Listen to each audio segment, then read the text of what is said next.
नमस्कार, मैं हूं सौरभ दीक्षित और आप देख रहे हैं विस्तक। अगर कोई आपसे कहे 2026 भारत के शेयर बाजार के लिए नया गोल्डन फेज लेकर आ सकता है, जहां निफ्टी 29,000 पार कर सकता है, सेंसेक्स 1 लाख के करीब पहुंच सकता है और कई सेक्टरों में दोबारा जबरदस्त रिकवरी देखने को मिल सकती है, तो क्या आप यकीन करेंगे? कई लोग कहेंगे इतनी तेजी, वो भी कुछ महीनों में, इतना आसान नहीं होता। लेकिन यह अनुमान किसी आम आदमी का नहीं है, बल्कि यह आ रहा है दुनिया की सबसे बड़ी और भरोसेमंद ब्रोकरेज फर्मों में से एक नोमुरा की तरफ से। और दिलचस्प बात यह है कि नोमुरा अकेला नहीं है। मॉर्गन स्टैनली और गोल्डमैन सैक्स जैसी दिग्गज कंपनियां भी अब भारत के बाजार के लिए पॉजिटिव हो गई हैं। नोमुरा ने भारतीय बाजार के लिए 2026 को लेकर सावधानी के साथ बुलिश रुख अपनाया है। मतलब बाजार में मौके तो हैं, लेकिन समझदारी और रणनीति के साथ चलने की जरूरत है। नोमुरा ने 2026 के लिए निफ्टी का 29,300 का लक्ष्य दिया है। यह मौजूदा स्तर से करीबन 12% की बढ़त को दिखाता है और ये इसलिए महत्वपूर्ण है क्योंकि 2025 में भारत का बाजार ग्लोबल मार्केट की तुलना में थोड़ा कमजोर रहा था। उस 14 महीनों की अंडर परफॉर्मेंस के बाद अब वैल्यूएशन सामान्य हो गए हैं।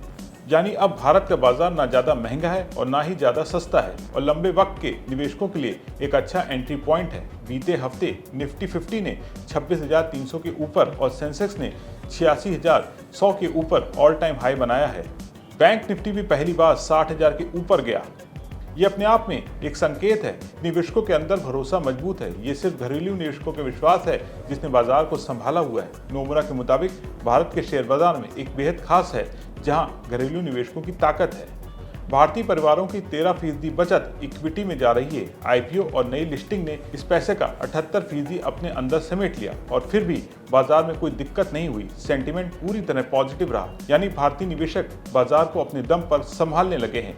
नोमुरा का कहना है भारत में विदेशी निवेश भले ही बहुत तेजी से ना आए, लेकिन अगर ग्लोबल एआई ट्रेंड ठंडा पड़ा तो भारत में हल्की फुल्की एफआईज वापसी की उम्मीद है।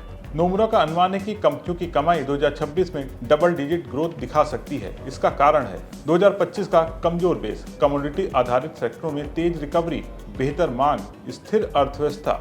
नोमुरा ने यह भी चेतावनी दी है कारोबारी साल 2027 और कारोबारी साल 2028 की कमाई के अनुमान को थोड़ा कम किया जा सकता है अगर भारत का इन्वेस्टमेंट साइकिल कमजोर पड़ता है या ट्रेड डेफिसिट बढ़ जाता है। यानी 2026 उज्ज्वल है, लेकिन आगे थोड़ी सावधानी भी रखनी होगी।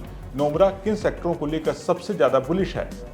Nomura financial, pharmaceutical, IT services, consumer, discretionary, real estate, internet, digital, business, cement, telecom और मैन्युफैक्चरिंग पर बुलिश है। नोमुरा ने इन सेक्टर्स में वैल्यूएशन सही, मजबूत कमाई और आगे की ग्रोथ की अच्छी संभावनाएं दिख रही हैं।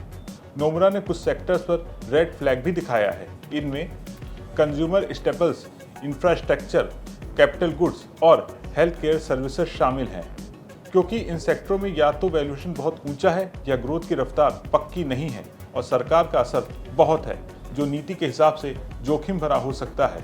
नोमुरा के अनुमान से दुनिया क्यों सहमत है? नोमुरा के अनुमान को केवल एक राय मत समझिए, दुनिया की अन्य दिग्गज कंपनियां भी भारत पर भरोसा जता रही हैं। मॉर्गन स्टैनली ने सेंसेक्स के लिए बेस केस में 95,000, बुल केस में 1,07,000 का लक्ष्य दिया है।